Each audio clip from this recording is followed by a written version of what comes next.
right? Al, fortunately in this room we have the two Al's, so this one should pick us up pretty good. And so I think we'll be okay, but we should. All right? Is that just a speaker, Al? Okay. And so, You want to sit there? no, you're good. I'll let you sit there. I'm sitting off to the side. How's everybody doing today? Good. All right, I am over here. I can see the Al moving for me, which is great. And I can see Bob, I'm guessing, can hear me, so I feel confident. So welcome everybody to our first event. We are in uncharted times in a couple of ways. So obviously COVID has changed the way for all the students that are here and all the students that are on Zoom. It's changed the way we have classes. But we were really excited to offer this opportunity both in person and remotely to kick off our brand new ISU Professional Sales Series. So this is an event that we're going to do. We're going to do 2 of these events every semester. And this is a fun thing for all of us to say, you're all here at the very inaugural event. So we are thrilled to have 3 great panelists today. And this first one kind of focuses in on financial services and wealth management and real estate. And we'll do different topics. So as you watch these things and see them, we're going to do an entire session on sports, on sales and sports.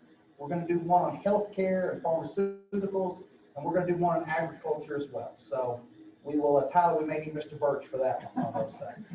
So I'm thrilled to be here. For those of you that are on the Zoom that I have not met personally, my name is Dr. Shane Hunt, and I'm the Dean of the College of Business and a professor of marketing.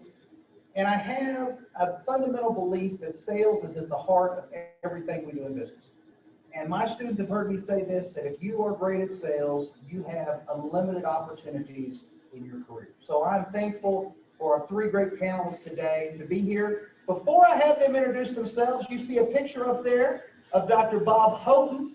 Dr. Bob Houghton is the Associate Dean of the College of Business and also heroically today worked to make sure that all of this technology for people, we've got people all around listening to this and watching this. So Bob made that possible. So thank you, Bob. Everybody join me in giving Dr. Houghton a hand. So let's start. First, let me introduce our first guest at the end over here. He is a vice president of Colliers International. He's had a fascinating sales career. And on a very personal note, was one of the first people that I met when I was thinking about coming to ISU. He's been a great friend and supporter of the College of Business.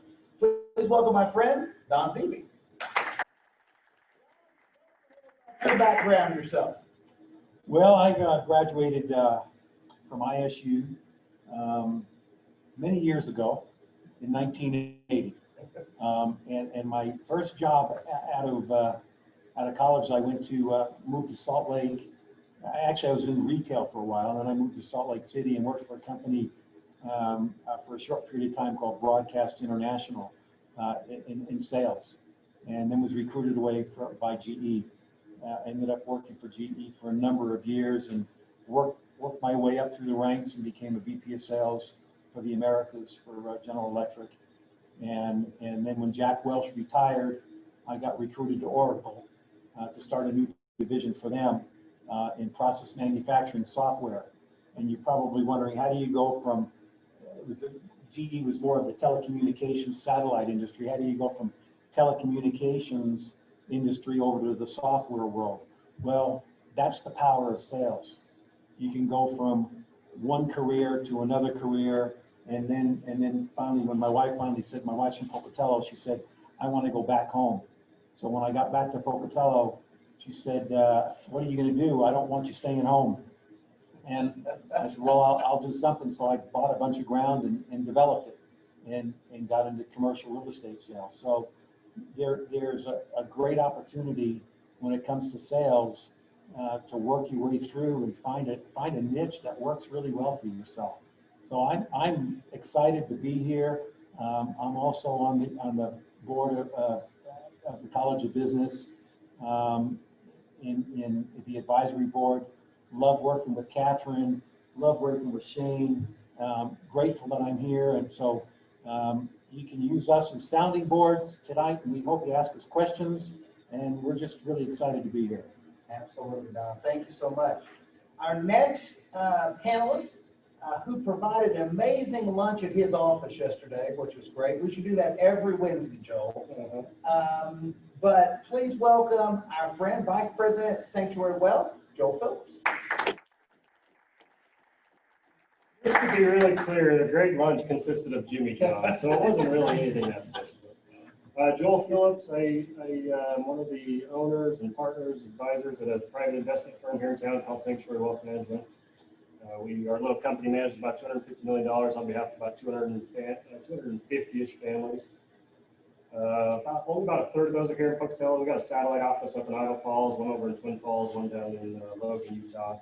But if you're to draw, let's say, a 2 or 3 hour circle around Pocatello, you'd probably pick up 2/3 of the families we take care of. There's a handful scattered around the rest of the country that have been here at one time. But I too am an ISU grad, did my undergrad in economics here, and then did an MBA shortly thereafter. And I've been at the company I'm at now. I've been there since I came out of school. Slowly worked my way up, and in my current capacity, I spend about half my time working directly with our customers, and I spend about half my time working at the firm level. So it's my 2 partners and I, there's 3 of us that own it. We divide. I mean, when you run a small business, everybody does everything, right? But we divide it up into where one of them, we're a heavily regulated industry, so one of them takes all the compliance, one takes all of the chief of investments, and I run all of our operations. So I spend a lot of time with our staff. We have 7 or 8 staff folks. I spend a lot of time with our staff, and then I certainly sit on what's called our investment committee, who makes the decision at the end of the day that goes, if it goes well, we'll take the credit for it. When it goes bad, we have to take the credit for it too. And so anyways, it puts me in a unique position because I spend part of my time, basically 3 different scenarios. Either I'm working face-to-face with customers, and so you've got to be decent at sales and persuasion when you're working directly with your customers. I also spend a fair amount of time with staff and persuading staff and encouraging them to do certain things. But then I also spend a chunk of my time being sold, right? So when these investment guys come to town and they want us to invest in their projects, I spend a bunch of time being pitched just as often as I'm pitching the other direction. So it gives me a unique advantage to see both sides. Absolutely. No, Joel, thank you so much for being here. And our final guest, and I think that Michael, you should be able, yep, he unmuted so he can hear us. If you see there, please welcome another one of our alums and the Chief Marketing Officer for Idaho Central Credit Union, Michael Watson. Michael, welcome. Tell us a little bit about your background. Well, thank you. Thanks for allowing me to be here. This is kind of fun. So yeah, as you mentioned, I'm the Chief Marketing Officer here at Idaho Central. I just hit my 20th anniversary with Idaho Central. I know I don't look that old, but it's true. I started, well, it's interesting. I too am an ISU graduate, which I am very proud of. I started pre-law with Idaho State. Did that for a couple of years and realized, yeah, that's not really what I want to do. So it took me 6 years to get my 4-year degree. So hang in there, those of you that are still working on your degrees. And I ended up graduating with a double major with business management and marketing because I loved both of those aspects. And especially on the marketing side, that just really rang true to me. So Shane, I think you and I are kind of the same cloth. We kind of love that marketing aspect of things. And about a year after I graduated, I was able to get on with Idaho Central Credit Union, and I was hired for actually the business development side of things. And that lasted for a little while, and an opening came on the marketing side, so I moved over there as a marketing specialist, and have essentially just been able to kind of grow my career from marketing specialist to marketing manager to a VP of marketing and now CMO.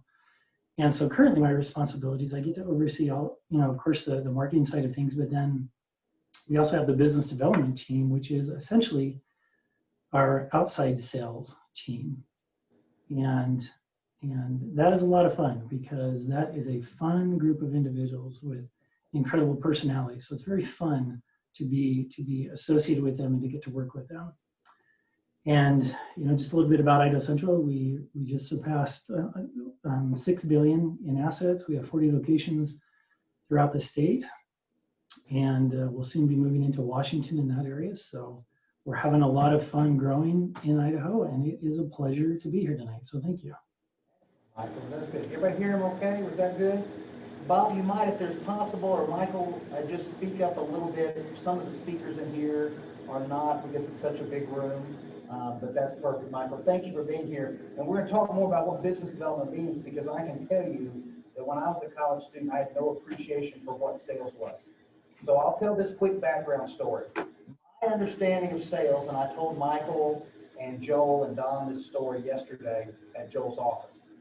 When I was an undergraduate, I was a marketing major, and I took professional selling as a elective.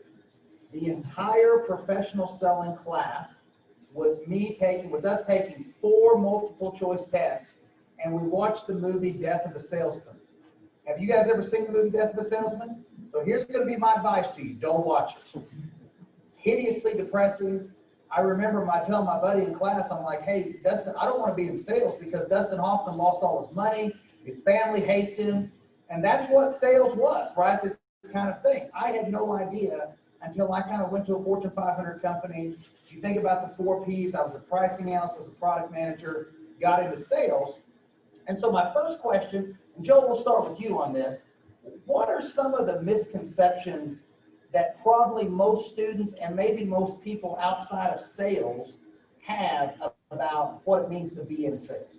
Yeah, sure. So I got 2 thoughts. Number one is, I think when you hear the word sales, it's easy to jump to the stereotypical, salesman, right? Car salesman, used car salesman. We've all engaged with those types of folks, and you just instantly you shake your head and you think, hold on to your wallet. I don't want to be here. This is nasty. It's gross.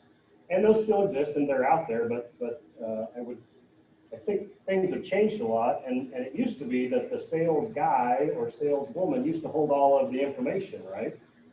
And so we were captive to what they had. But anymore, with the way information is, certainly with the rise of communication and the internet, things have really changed, and typically the buyer knows just as much, if not more, than the sales person, right? And so the salesperson, the role of a salesperson has changed. It's changed from, no, I'm the gatekeeper of all the information, you have to come to me to get it, to more of a, all right, let's get you lined up, here's what you know, here's what we know, and let's triangulate into what's best for you. And then secondly, if I also went into this, or let me say this differently. When I came out of school, I thought, well, just the sales folks did sales. Everybody else, you're either in sales or you're not. There's no in between. And the longer I've been at it, the more I realize everybody's in sales. If you're in the business world, you're in sales. Now, you're right. It may not be your job to ask the customer for money to buy or purchase, but everybody is in sales. And an easy example of that is, well, let's go back to the car dealer. When I go to the car dealer, when I go to buy my car, I interface with the salesperson, right? However, after I buy the car and I go back and get my car serviced for 3 or 4 or 5 more years, if I'm treated horribly by all the service staff and everything along the ways, what's the likelihood I go back to that dealership in the future? Slim to none, right? And likewise, if I have just an awesome, outstanding customer service, customer experience journey along the way, then I'm headed right back there regardless of who actually ends up selling me the car, right? And so if you're, this is being held at the College of Business, if you're at all going into some type of business environment, everybody's in sales, and you're going to be confronted with that no sooner than your first job interview. You're there to sell your potential employer as to why they should hire you over everybody else. No, I think that's so true, and I think the idea that everyone is in sales. So when people ask me this question, I'll say this as a business dean, and Tyler and Neil have heard me say this. If somebody said, Dr. I've got 1 free elective, and you're any major in the College of Business, you're in engineering, we've got several engineering folks here today, my advice would be to take a sales class. Because truly, everything that you do, it's going to help build your skill sets and make you more successful. Don, you said something. So Don talked about commercial real estate. So when I was a college student, for all of you that can hear me on the Zoom, everybody here, if you asked me what real estate sales meant, what would I think? What do you think I thought? Selling homes. I thought that's what you did. If you're moving and you're selling houses, here's something I will share with everyone, and this is an assumption I make.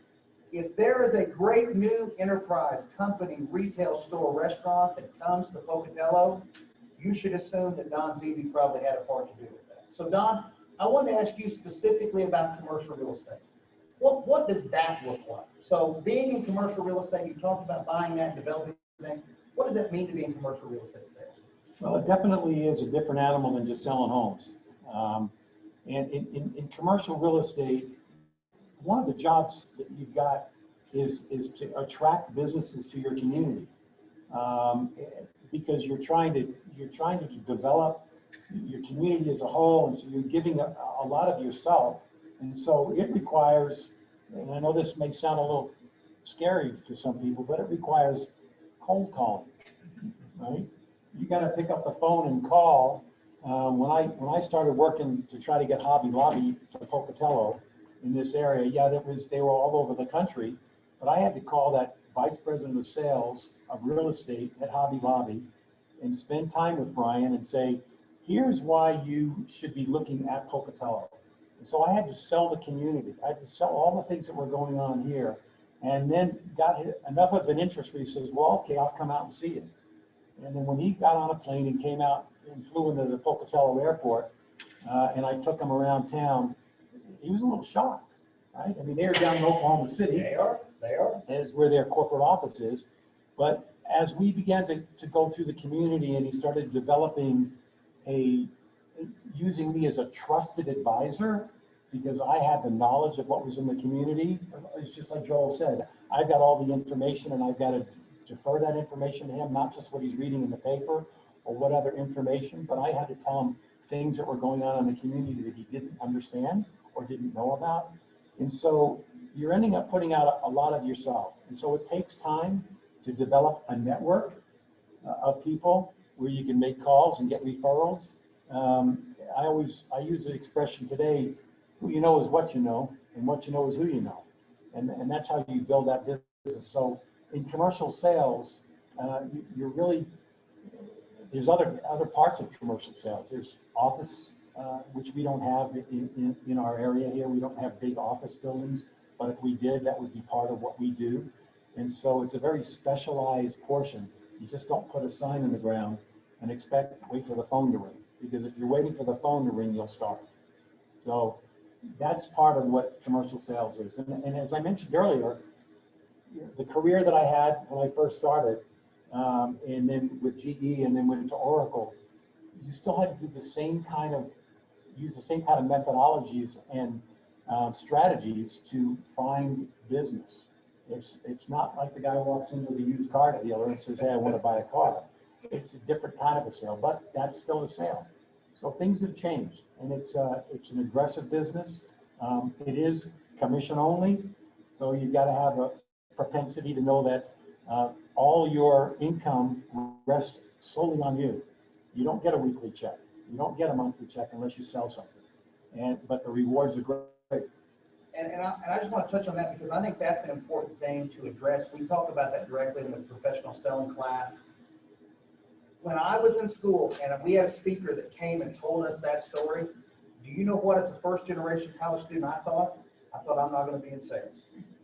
What I will tell you now on this side of it, especially for so many of you that I know and I know how talented you are, you shouldn't look at that as much as a negative, as an opportunity that they're also not capping what you can make on the top end too. And you know, it's an amazing thing. And I think that's a really important thing for you to kind of change that mindset and think about some of the things there. Thank you, Don. Now I'm going to ask Michael a question, but I want you guys to get ready both on the Zoom and here, because I'm going to open it up for you guys on questions after that. So Michael, kind of along the lines of what I asked Don on what my perception of real estate sales were. When I was a college student, my perception of banking was you went to the teller and you deposited a little money, or maybe you got a little money out. And when I learned that there were business developers, one of my good friends in school was a marketing major, has built a great career for himself in sales, doing business development, if I can speak, business development for a financial institution. Michael, can you talk a little bit about what that looks like? Because I think a lot of people in here, we've got several ICCU customers in here that maybe don't appreciate what the business development side of your industry looks like. Sure. Yeah, happy to explain that. Can you hear me a little better now? Absolutely. Is that a yes? Yes. Okay. So for us, business development is, we have multiple teams that do different things. And let me just address that, I had always been under this impression too, going through college, that a salesman means that you're pushy, right? That it's all about pushing the product. And really, I can say from our perspective, being in sales is about building relationships and taking care of individuals one-on-one. So for us, we have a couple of different business development teams. And as an example, we have one team that their responsibility is to go out and build relationships with car dealers. They're our indirect lending business development team.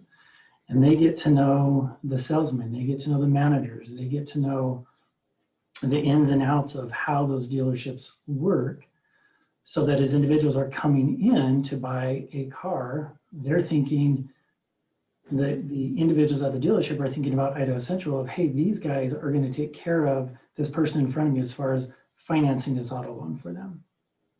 We also have a separate team, and what they do is they are probably what you see when you're out in the community anywhere in Idaho and you see our green machines, you see our money machines, you see our green banners and flashing green lights. That's how many people really know Idaho Central. That is our business development team as well. And one of their purposes is, of course, to open new accounts, to answer questions, to fulfill needs that individuals have. And as a good salesperson, kind of what you're charged to do is figure out what those needs are. And sometimes that occurs with life events. As we all go through life events, our needs change, and to have somebody there ready to help them at that moment when their needs change. So, and I'm sure you've heard the term needs-based selling. That's really what it is. It's not pushing the product of the day. It's figuring out what the individual needs, what can we do to help them fulfill those needs. And I would also add that honestly, as a good salesperson, you kind of have to believe in your company and in your products. You have to be a believer that what you're offering really can make a difference to individuals and to families, in their lives. If you don't, you probably ought to find an organization that you can believe in. No, I think that's such a great point what he talked about it, and it is so much easier.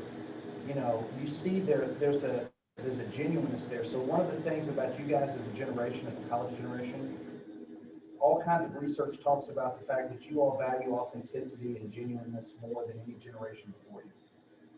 And when you're selling with that, it matters. I mean, one of the things that helped me choose to come to Idaho State was the genuineness that Don talked about his experience here and what it was like in Pocatello and this community. And again, that wasn't a sell thing. I didn't buy something from Don, but that was an important part of us making decisions as a family to join the Idaho State University College of Business School. So let me open that up. If you're on Zoom, what I would say is if you're on Zoom, just put in the chat box, which Dr. Houghton has set up, just say, you either type in your question or just say, I have a question, and we'll call on you so you can unmute. But we'll start with somebody here. So somebody here have a question that they want to ask. Any of the panelists? Yes, sir. Yeah, I got a question for Michael. Okay, Michael, this question's for you. So, what would be your best advice to a young student looking across the room to be able to put yourself in a position like you are today? So, Michael, the question for you was, as an ISU alum, as a college student who sat in these same seats, what would be your advice to students to try and get in a position and do the types of things that you're doing right now? May I ask? Oh, yes, please do. For marketing. For marketing, Michael, specifically the marketing. Okay. Good question. And I would say, first and foremost, don't be scared to start at the bottom, because that's where you learn. If you're getting into marketing, I started as a marketing specialist, and that's where I really got to know the ins and outs of marketing. Sometimes as I've hired a lot of people, I've interviewed a lot of people for positions, and sometimes there's this thought of, I want to get hired and within 2 years I want to be a manager and move up the chain. Don't be afraid to start with the simple marketing jobs and work your way up, because that is going to make you valuable to your employer, because you're going to know everything. And that's the only way you learn, is by experiencing it and starting at the bottom and working your way up. So just set realistic expectations. And then I would also add, just be genuine, set real expectations for yourself, and work hard. You hear that all the time, but it is so true.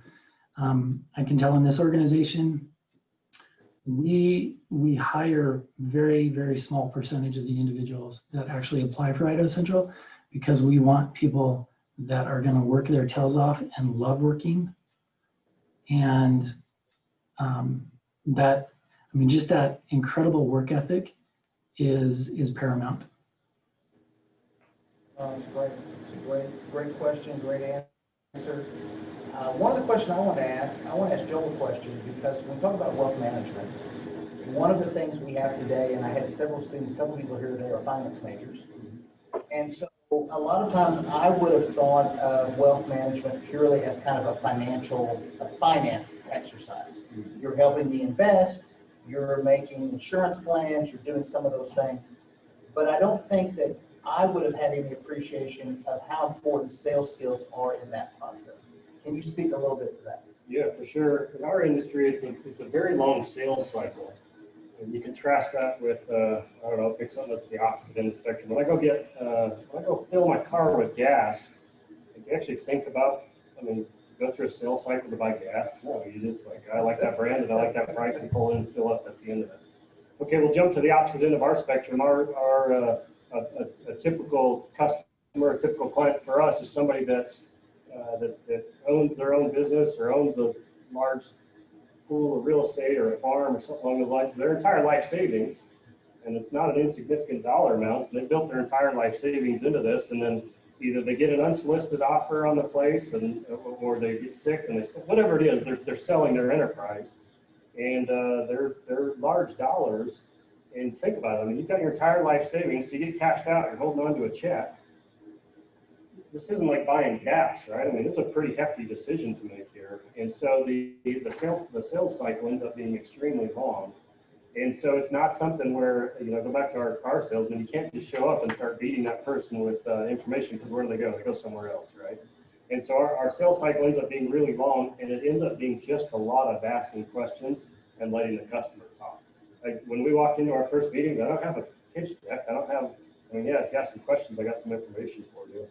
But it's really, I told Dr. Hunt this yesterday, I really wish, my undergrad's in economics, and I've got an MBA with a finance emphasis. I really wish I would have taken more classes in psychology and marriage and family relations and those types of things, because the intimate nature of the conversations that we have. Money is such an intimate object.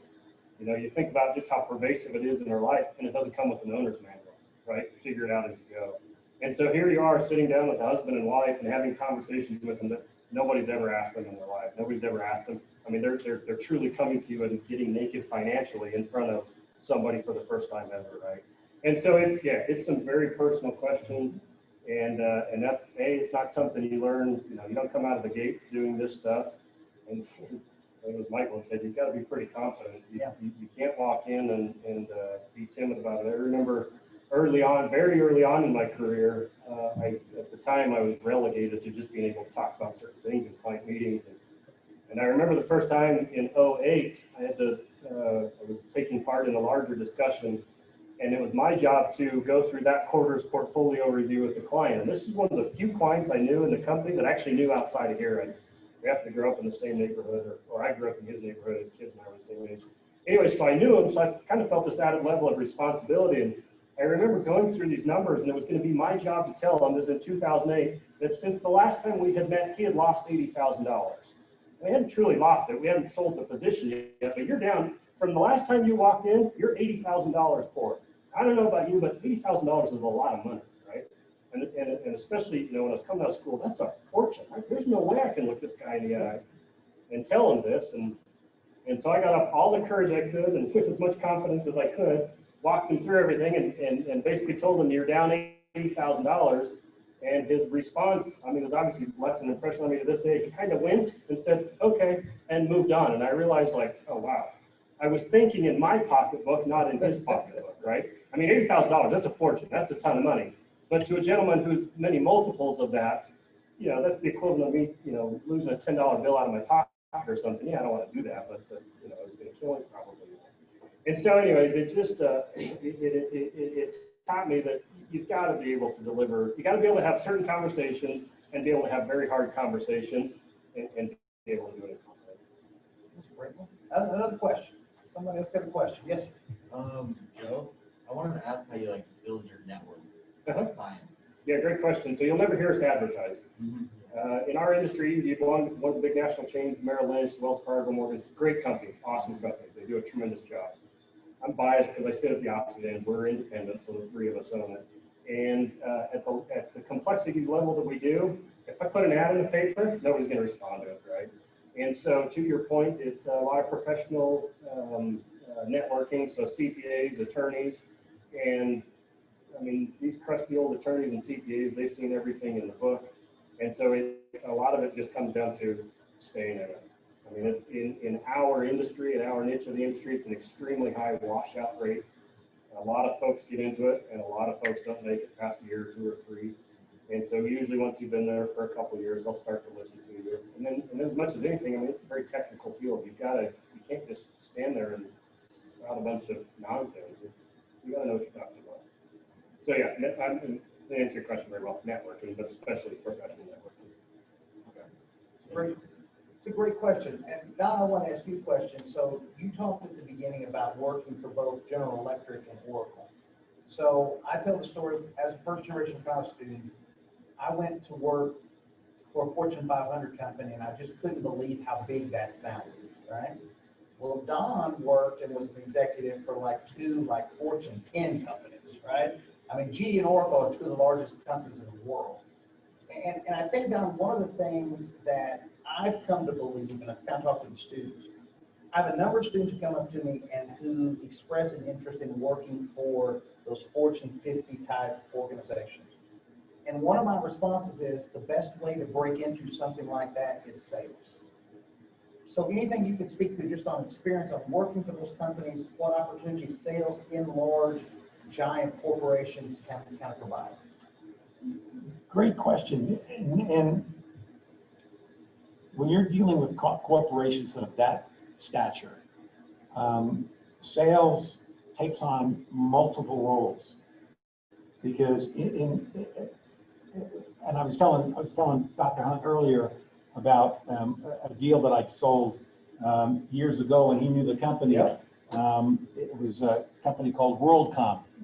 You might have seen or read something about them. They're no longer around, but our deal was $250 million, and it was one of the largest deals that we had done at GE on that level. But the sales team that I had organized to go in and make this deal happen was a sales engineer. It was somebody with an engineering background that had to assist in the sales. We had an accountant from our organization that was there from a financial perspective, but had to have sales understanding. And my sales engineer, interesting, I was telling Shane this earlier, the sales engineer that I had is a guy by the name of Deepak Kaul. Deepak was a very heavy set Indian, and he was from India, and he had the deepest voice. Well, his cousin was the vice president of engineering against our competitor, who used network systems. And so as they're walking out, we're walking into to present to those guys, and we walked into the meeting, and I asked the guys at WorldCom, how did that go? And they said, well, we were kind of bored. And I says, bored about what? And so he started telling me all this information, and I looked over at Deepak, and Deepak went, I know what I need to present, what I don't need to present. So he caught it. He knew exactly what we were talking about. So working with those kinds of organizations, if you've got a marketing degree, an accounting degree, an engineering degree, those, you can get into that sales portion of the business and help the organization grow. And as you become a participant and a contributor, and that's what GE and Oracle look for, is how are you contributing to the organization? You can skyrocket right through an organization like that because of your contribution level. So, Hey, Don, isn't it fascinating when people tell you you just ask them? yeah. How'd that go? Oh, it was terrible. Your competitor sucked. Yeah. And because we didn't bore them with the things that they'd already, Hughes Network Systems is huge, right? And GE is huge. And so the two of us were going at it. But the Hughes guys, and we use the terminology, they showed up and throwed up, right? They put all their cards on their table, and they missed one thing. They didn't respond to what the customer was asking for. They bored the tears out of them. And so that was the key. That's why we won.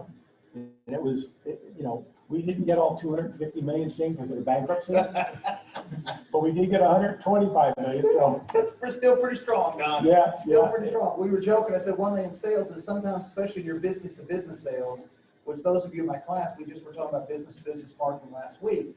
And when you're business to business, if the business you sold to goes out of business, then typically you don't get those checks. So great life lesson on that. Another question. Somebody else have something or any on the Zoom? Yes, sir. I've got one. So how do you handle the ethics of sales? There are times when you may have information that is not maybe in your best interest to fully reveal to the other party, but they would probably like to know that. How do you deal with that asymmetry of information in the sales environment? I'd like to take a stab at that one. Absolutely.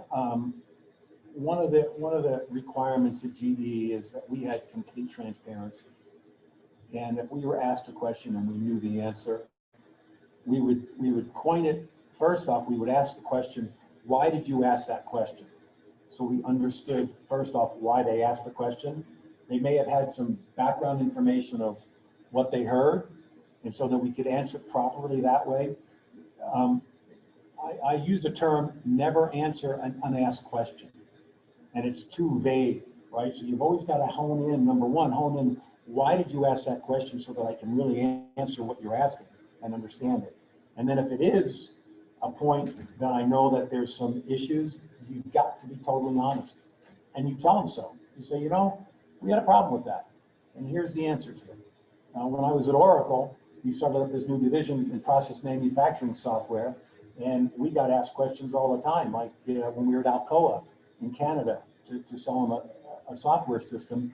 They asked a couple of questions that I knew the answer to, and we messed up. And I just was flat out honest. Said, you know, we messed that up. And he said, yeah, well, it cost the company hundreds of thousands of dollars. How are you going to fix that? Well, how we fixed it was interesting because I had a guy from Deloitte and Touche with us who was an accounting major, and he was acting as a consultant. He sat there and then he responded, because I looked at him and said, how am I going to respond to this question? Because I don't want to tell him. He responded and says, we don't make that mistake anymore at Deloitte, because they were the ones that were going to do the implementation. So that's why it's so key to be able to work great with your sales organization. And when I use the word sales organization, remember, it's not just a pure sales guy. It's the organization that you create.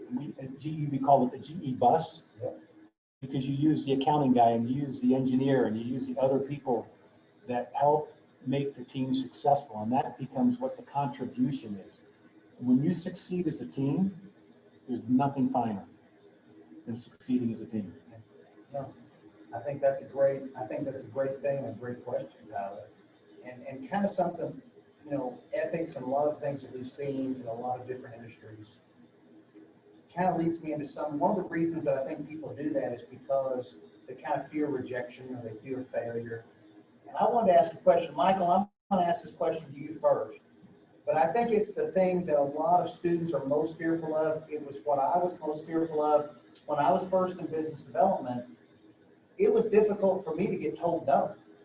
And so Michael, kind of a question I would have for you is, do you have any advice or tips or suggestions for the students as they go forward in their career as far as dealing with rejection?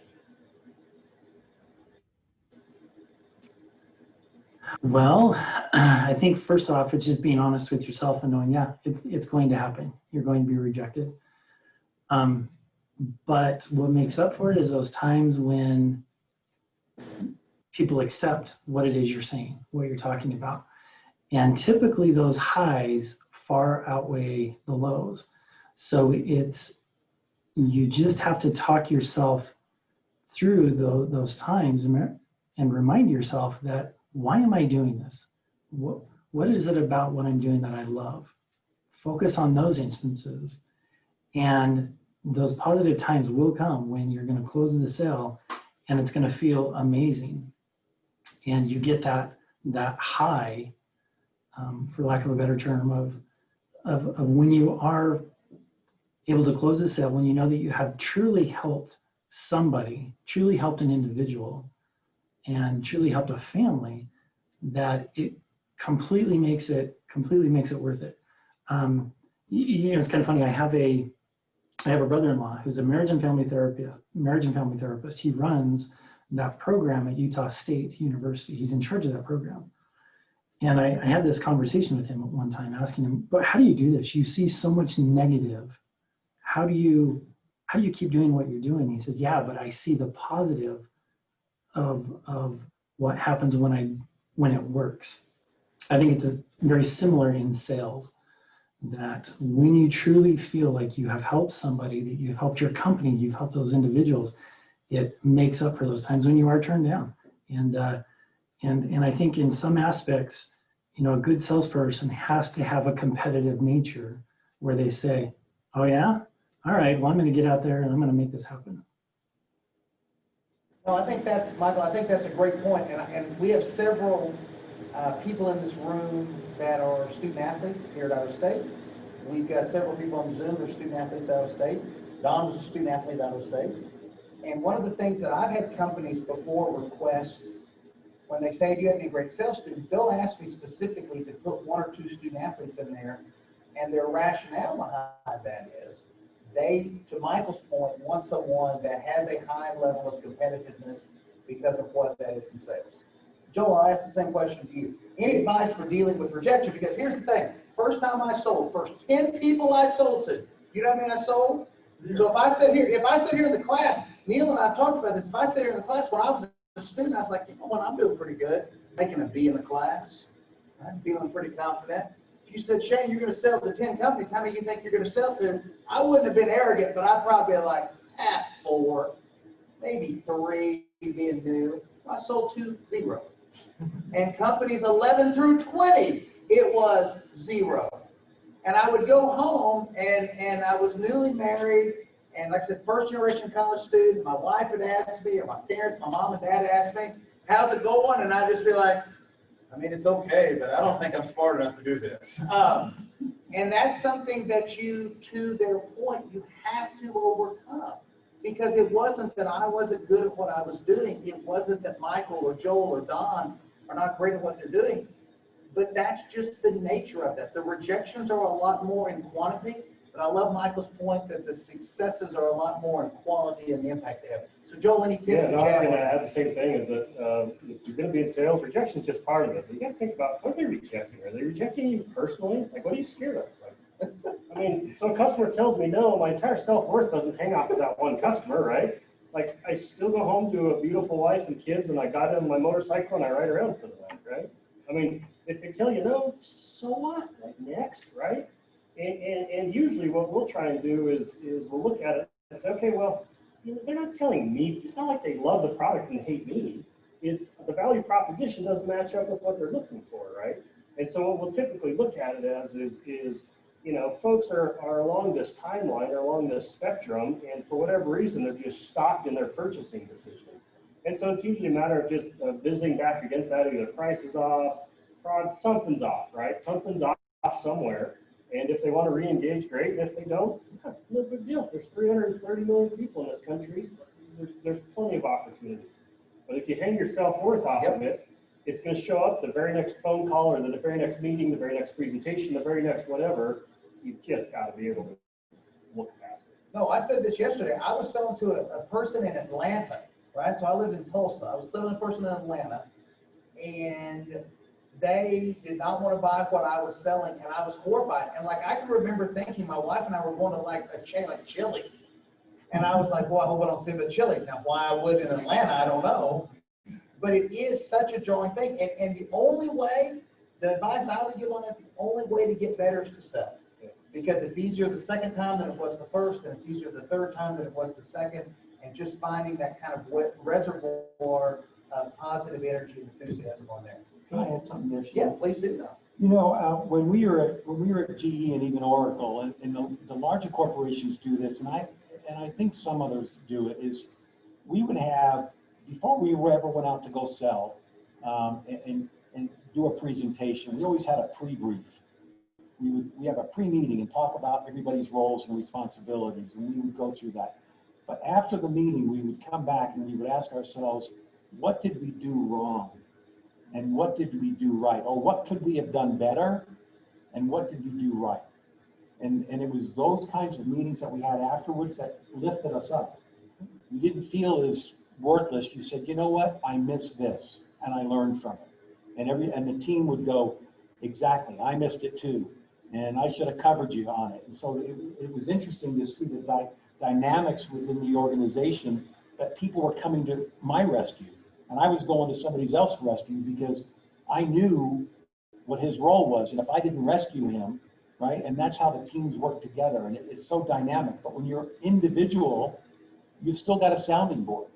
You've got your partners. Absolutely. You know, what could I have done better? You've got, you know, a partner, somebody that can really give you some inspiration. And you should, when you get out of school, you should find yourself a mentor, somebody that you can relate to, you know. And Joel's always got time. So.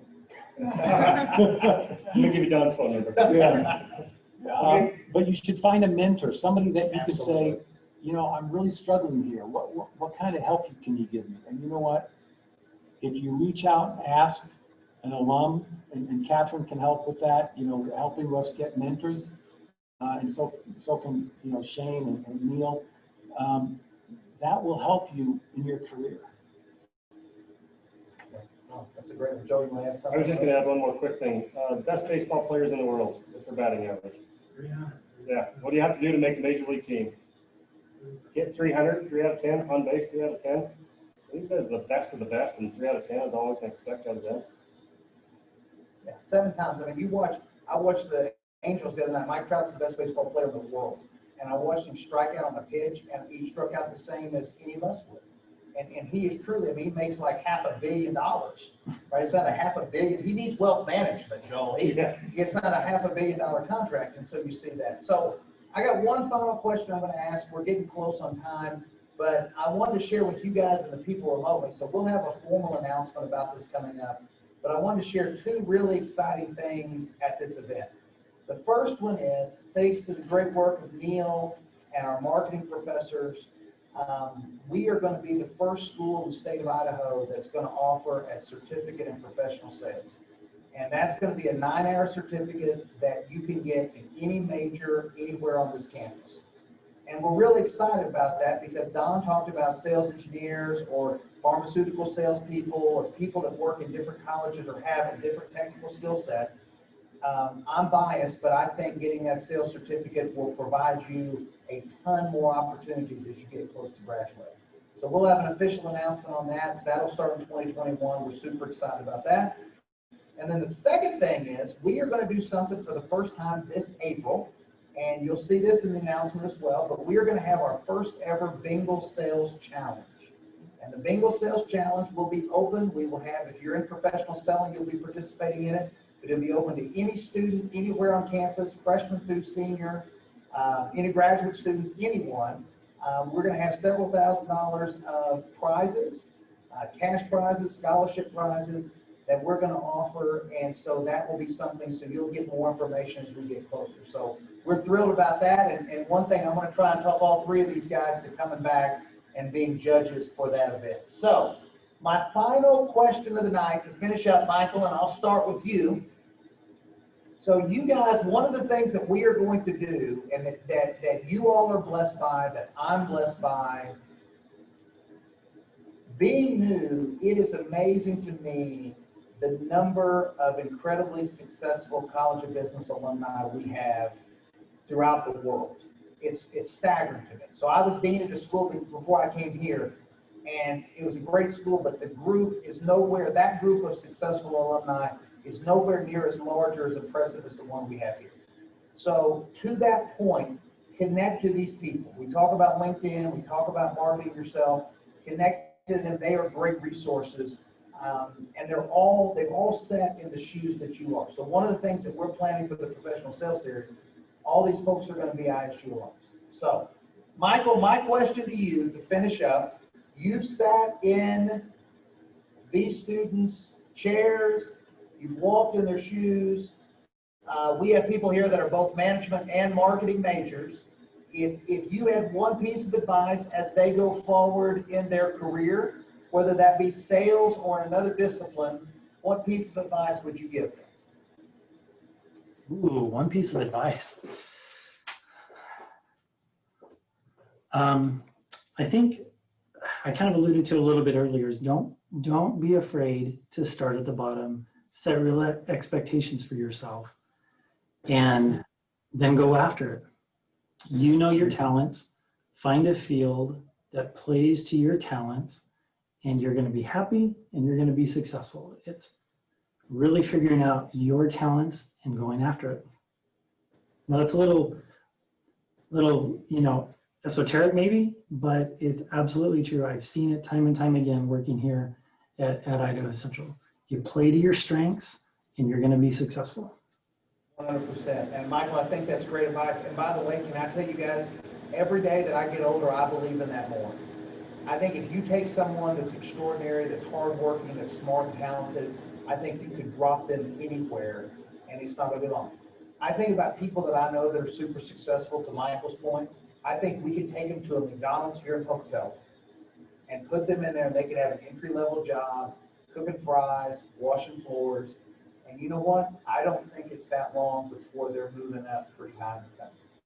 I think people find talent, and I think he's exactly right. You find a company you believe in, that you want to be a part of, you show them those skill sets, and you can go up. That's great advice. Joel? Yeah, actually piggybacking off of that, I can teach skills, but I can't teach attitude. Right? Like I can't teach hustle. Honestly, when we hire new grads, I truly don't expect a whole lot technically, and frankly, we typically retrain them anyways. But we can't fix attitude, right? I mean, if you come in the door with your attitude's off, your hustle's off, whatever, I can't fix that. We just won't hire that. Not that I don't care about your skill set, but I care way more about hustle and attitude and drive. In fact, we joke around, we've changed our interview process. First question of the interview is, did you grow up on a farm? And the second question is, and if the answer is yes, the second question is, when can you start, right? Because it's just, those that grow up on a farm, they're just built a little bit different. Now we say that in jest, but my point is I can train whatever skills we need. That's easy. Skills is easy, but drive and hustle and attitude is almost irreplaceable. No, I tell people all the time, I mean, you guys are fortunate throughout the university, but certainly in the College of Business, you won't have a better set of professors anywhere in this country than Neil and Tyler and Daniel and the people that you get to have class with. But we say this all the time. We can teach you a lot about marketing and finance and management and economics and all these subjects. I have still, in all the years I've been doing this, I don't know how to teach you to care. And if you don't care, then I promise you, you're capping your level of possibilities at pretty low mark. So, I just did the Southwest Airlines case today in class. They Yep. kind of invented that whole thing about they just hire consultants. No. I mean, if you're a pilot, you have to be able to fly the plane. But other than that, if you don't fit their culture, they won't. and I would say that to that point, and to Neil's point, to Joel's point, I would say that that's more true in 2020 than probably any time in my professional life. So, Don, we'll finish up with you. One piece of advice. On Shane's note about caring, no one cares how much you know until they know how much you care. Yeah. Right? But I just wanted to add that, but I still have my own piece there. When I would interview at GE, they would come in three-piece suits, and they would come in the most gorgeous dresses, and they would be dressed up, and they were there to impress us. And we'd look at them, and we'd look at their resume, and we'd have a great interview. And after the interview, I would walk them to their car. And I would look inside their car. Because their car told me who they really were.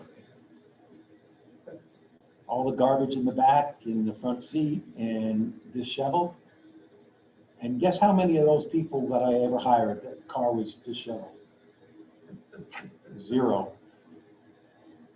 So my point is, be prepared for all aspects of your life and being organized, because if they do hire you and you are, they'll figure it out. So work now for your future. Yeah, and I would just finish with this. I think that's so true. And I actually knew a guy who did something exactly like Don, was one of the best guys I ever worked for, super successful, did the exact same thing. I would finish with this. So you all are going to college, and we're being professors, and the panel is working through on the business side the most unprecedented times in any of our lives, right? I mean, I never thought I'd do a panel discussion where we were passing out face shields. We are one of the few things, I mean, we had to limit seating, but we're one of the few things that we're able to do in person because I thought it was important to offer these types of things. But we're all living through these unprecedented times. Here's what I will tell you. This will not be the last recession that any of us face in our lives. Odds are you all are young. You will work through 3 or 4 painful recessions of different types throughout your life. Here's what I will tell you. If you are saying, I want to provide myself the most opportunity and give myself the most security to go out and have great jobs regardless of what's going on, I will tell you, I think sales and business development is the place to do it. And the one thing that is going on right now in COVID that happened in the Great Recession 12 years ago, and throughout my career, I have had companies of all types say to me, if you have a great young salesperson, please send her or him to us. And that's true throughout this. So if you have a passion with this, I hope you'll stay involved. I hope you'll connect to our panelists. Hope you'll sign up for the sales certificate, be part of our Bengal sales competition. We want to thank a few people. Please join me again in thanking Dr. Bob Houghton. Bob has done a great job to make this possible. We overcame a lot of technical challenges. And most of all, please thank Don and Joel and Michael and our great panel for our very first professional sales. Michael, thank you so much, my friend. We appreciate it. Don, Joel, thank you. Everybody have a great evening. And I'm excited for great things ahead. Go Bengals. Thank you, guys. Thanks, Michael. Thank you. See ya. All right, now, Joe, put your